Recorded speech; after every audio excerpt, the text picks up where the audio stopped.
As if we needed more to worry about than the threat of the deadly disease that has gripped the world, now there is more fodder for people's nightmares. Giant hornets from Japan that are now in Canada and the U.S. Scientists have dubbed them murder hornets. They're basically just the biggest hornet you've ever seen. Brent Sinclair is a biologist who studies insects, and he has seen the Asian giant hornets in action. He describes it as cool that they are such amazing hunters, but to the layman, the sight of these 2-inch-long creatures with a giant razor-like and venomous stinger that can punch right through a beekeeper's suit, they might be better described as terrifying. I was watching these guys basically perch in trees and then fly down and kind of pluck worker bees off the side of the hive and take them up to a tree and bite their heads off. So they're pretty amazing to watch.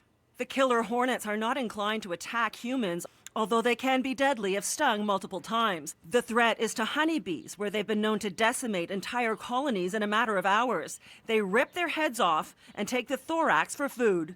The hornets have now been spotted in Washington state, but they were first seen in Nanaimo, BC last September.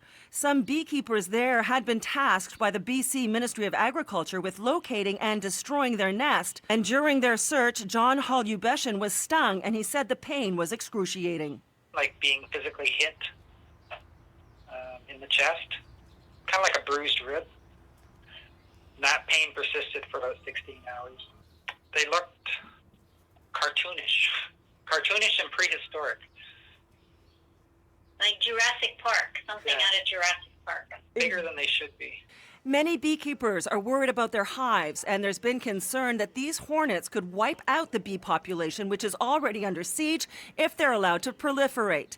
But another bee expert says that is an overstatement. With more than 650,000 managed honeybee colonies in Canada alone, these hornets would have to spread very widely to be a real risk. The threat to honeybee populations in Canada and North America are, exceptionally low. The main goal that we need to focus on now is early detection and a rapid response to eradicate this threat, identify the pathways. Of course, these giant hornets can decimate a colony. Scott McIver feels confident that these murder hornets can be eradicated, partly because they are so big. Now that there's some awareness about them, members of the public will be able to spot them and alert authorities, such as invasive species units. I'm Pam Seatle, City News.